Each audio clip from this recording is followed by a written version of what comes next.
जय माता दी मित्रों, हमारे YouTube चैनल में आपका हार्दिक स्वागत है।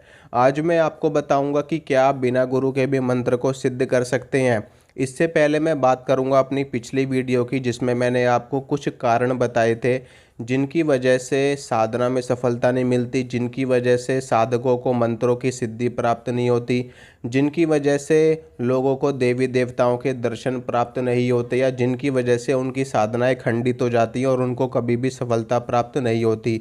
तो उस वीडियो में मैंने सर्वप्रथम जो सबसे प्रमुख कारण बताया था वो ये था कि गुरु से मंत्र प्राप्त ना करना।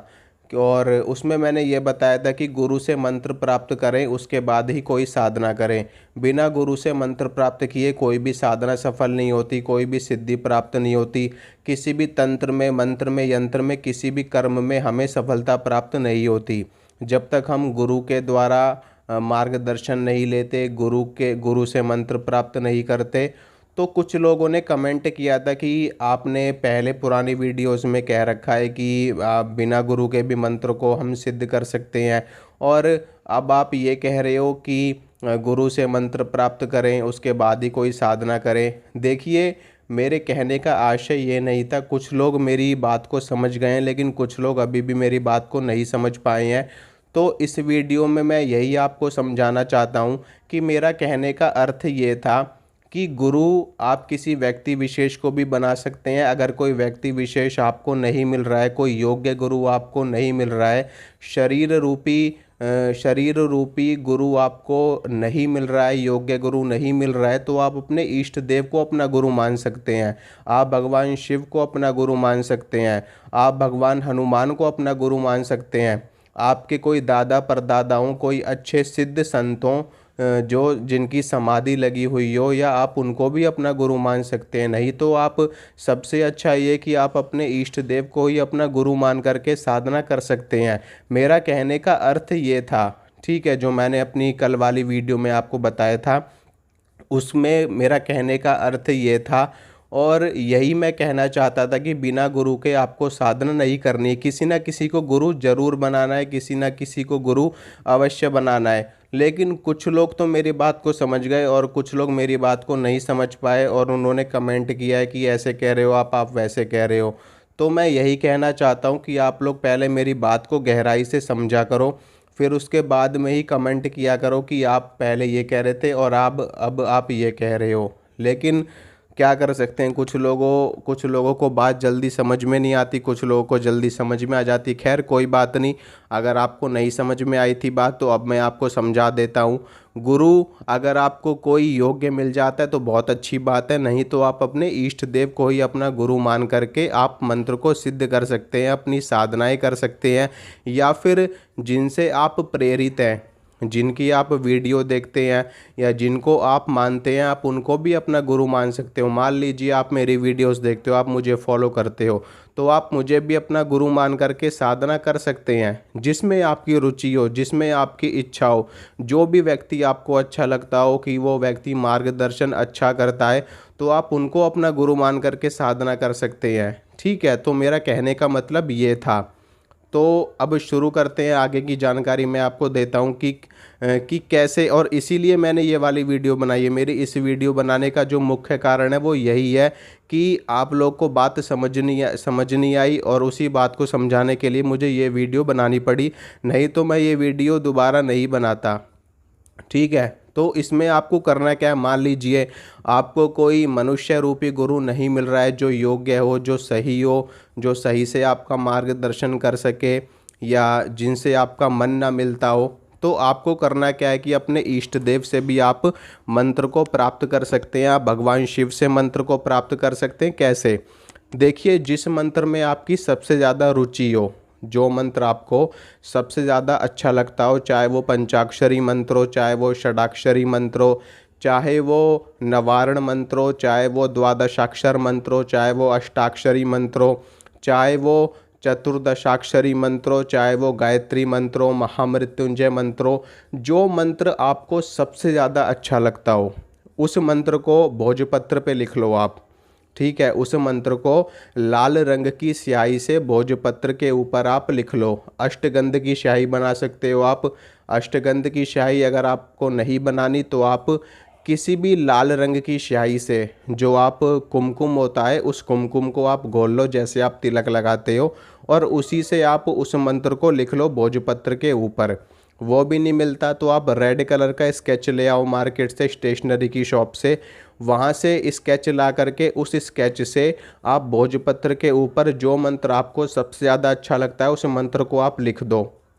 उसके बाद में उस भोजपत्र को आप अपने इष्ट देव के चरणों में अर्पित कर दो, या जिनको आप अपना गुरु मानना चाहते हो, गुरु बनाना चाहते हो, उनके चरणों में आप उसको अर्पित कर दो। उसके बाद में उनसे हाथ जोड़ करके प्रार्थना करो, हे भगवान, मैं आपके चरणों का दास हूँ, आपका सेवक हूँ, आपका एक तुच्छ सेवक हूँ, आपके चरणों की धूल के बराबर भी नहीं हूँ, और मैं आपको अपना गुरु बनाना चाहता हूँ और मैं आपका शिष्य बनना चाहता हूँ।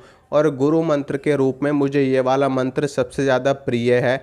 आप मुझे इस मंत्र की दीक्षा प्रदान कीजिए और मुझे गुरु मंत्र के रूप में इस मंत्र को प्रदान करिए।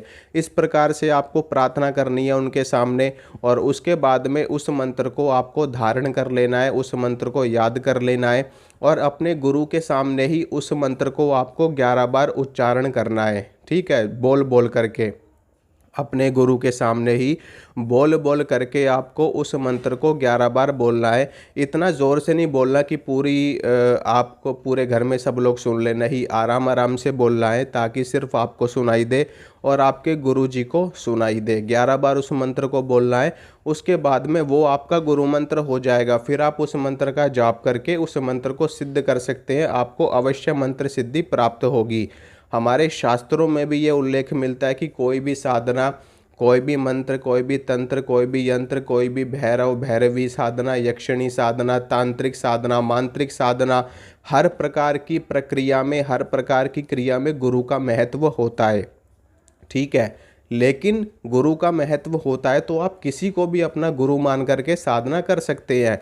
अगर आपको कोई भी योग्य गुरु नहीं मिल रहा तो आप किसी ब्राह्मण से दीक्षा ले सकते हैं, आप किसी मंदिर के पुजारी को भी अपना गुरु बना सकते हैं। ऐसा ज़रूरी नहीं है कि आप को जब तक कोई बहुत बड़ा सिद्ध ना मिले तब तक आप गुरु नहीं। गुरु का मतलब ये होता है कि जो व्यक्ति आपको ज्ञान दे रहा है वो आपके गुरु के समान है। ठीक है, गुरु का मतलब यही होता है, जो हमें अंधकार से प्रकाश की ओर लेकर के जाता है। यानी कि जो भी व्यक्ति आपको ज्ञान दे रहा है, चाहे वो कोई भी हो, चाहे आपको YouTube के माध्यम से कोई ज्ञान दे रहा है तो वो भी आपके गुरु के समान ही है। आपको अगर आपसे कोई छोटी उम्र का व्यक्ति भी आपको कोई ज्ञान की बात बता रहा है तो वो भी आपके गुरु के समान है।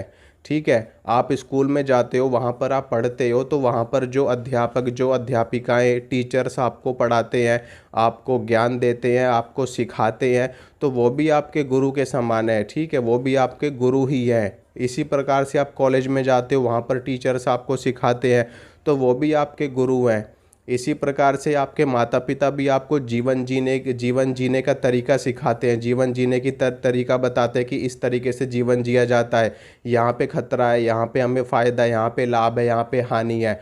तो आपके माता पिता भी आपके गुरु ही हुए। और आध्यात्मिक गुरु अलग हो जाते हैं, शिक्षक गुरु अलग होते हैं, लेकिन सब हर कोई गुरु ही होता है। तो आप किसी ब्राह्मण को, किसी पंडित को भी अपना गुरु बना सकते हो और आप अपनी साधना कर सकते हो। आपको अवश्य मंत्र सिद्धि प्राप्त होगी, लेकिन मंत्र आपको प्राप्त करना है उनसे। अगर वो भी नहीं मिलते तो अपने इष्ट देव से लीजिए, अपने भगवान शंकर से लीजिए, हनुमान जी से लीजिए, माता शेरावाली से लीजिए, जिनको भी आप मानना चाहते हैं, आप स्वतंत्र हैं। ठीक है, उसके बाद में आप मंत्र का जप करना शुरू कर दीजिए। उसके बाद नियमित रूप से उस मंत्र की 11 माला 21 माला आपको करते रहना है। अगर आपका वैदिक मंत्र है या तंत्रोक्त मंत्र है, जैसे कि नवारण मंत्र हो गया, ये एक तंत्रोक्त मंत्र है। ठीक है, नवारण मंत्र ओम एम ह्रीम क्लीम चामुंडाय विच्चे, लेकिन छोटा मंत्र है, तो इस मंत्र की आप 11 माला कम से कम प्रतिदिन करिए। 11 माला से अधिक आप कर सकते हैं तो और भी अच्छा है। 11 माला सुबह करिए, 11 माला शाम को करिए। अगर आप नमः शिवाय का जप करना चाहते हैं तो उसकी आप 11 माला सुबह करिए, 11 माला शाम को करिए। तो जो भी मंत्र आपको पसंद है, छोटा मंत्र है तो आप उसकी 11 माला कम से कम प्रतिदिन करिए। अगर कोई बड़ा मंत्र है तो आप उसकी 3 माला या 1 माला प्रतिदिन करिए। जपते जपते आपका मंत्र सिद्ध हो जाएगा। वैसे भी हमारे शास्त्रों में उल्लेख है, जपात सिद्धि जपात सिद्धि जपात सिद्धि न संशयः। यानी कि लगातार मंत्र का जप करते रहने से मंत्र स्वतः ही सिद्ध हो जाते हैं।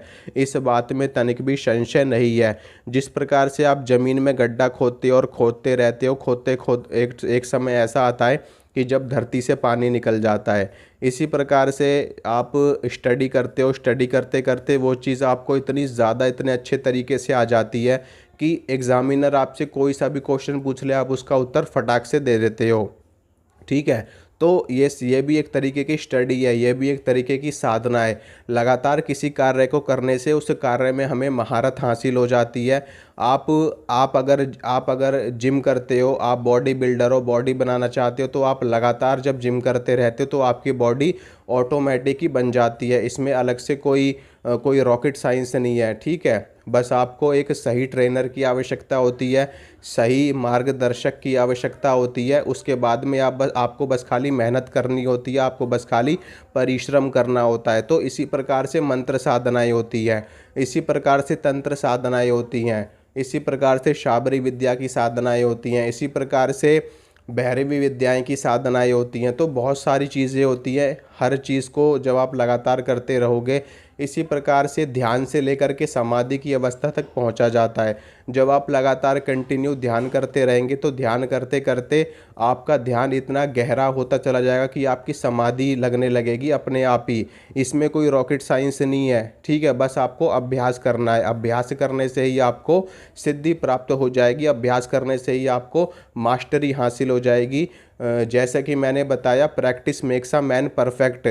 ठीक है, अगर आप किसी चीज़ की बार बार प्रैक्टिस करते हैं, किसी चीज़ की बार बार अभ्यास करते हैं, तो वो चीज़ आपको सिद्ध हो जाती है। ठीक है, अध्यात्म में उस चीज़ को सिद्ध कह दिया जाता है, उस चीज़ को सिद्धि कह दी जाती है। लेकिन अगर आप नॉर्मल लाइफ में देखें तो उस चीज़ को हम कहते हैं मास्टरी, यानी कि उसमें परिपक्वता प्राप्त हो जाना, उस चीज़ में हमें सिद्धता हासिल हो गई, इसी चीज़ को ही कहा जाता है। बस खाली कहने के तरीके अलग हैं, चीज़ एक ही है।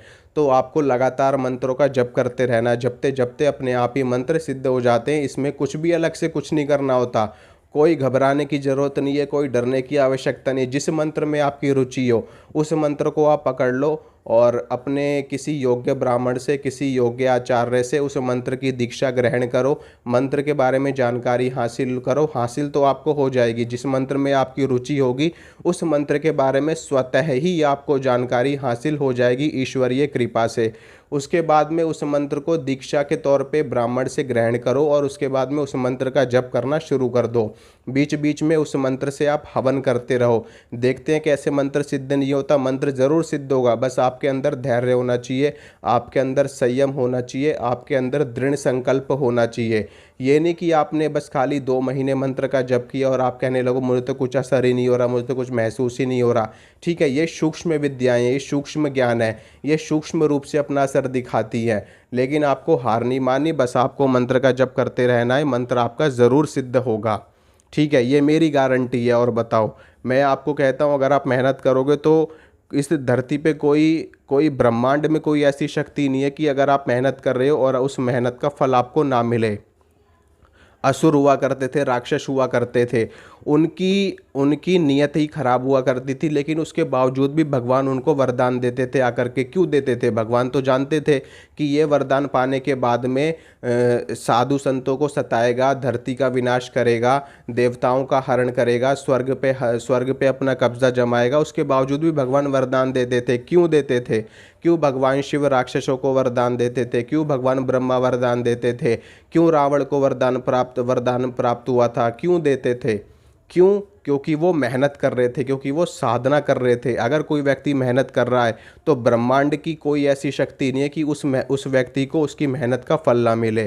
तो इसीलिए अगर आप साधना करोगे, आप मेहनत करोगे तो आपको अवश्य सिद्धि प्राप्त होगी। कोई माई का लाल आपको सिद्धि प्राप्त होने से नहीं रोक सकता, कोई शक्ति नहीं रोक सकती इस दुनिया की। ठीक है, तो आप लोग साधना करिए, आप लोग को ज़रूर सफलता प्राप्त होगी। अगर वीडियो अच्छी लगी है, वीडियो को लाइक करना, वीडियो को शेयर करना, चैनल को सब्सक्राइब करना। मिलूँगा आपसे अगली वीडियो में। जय माता दी।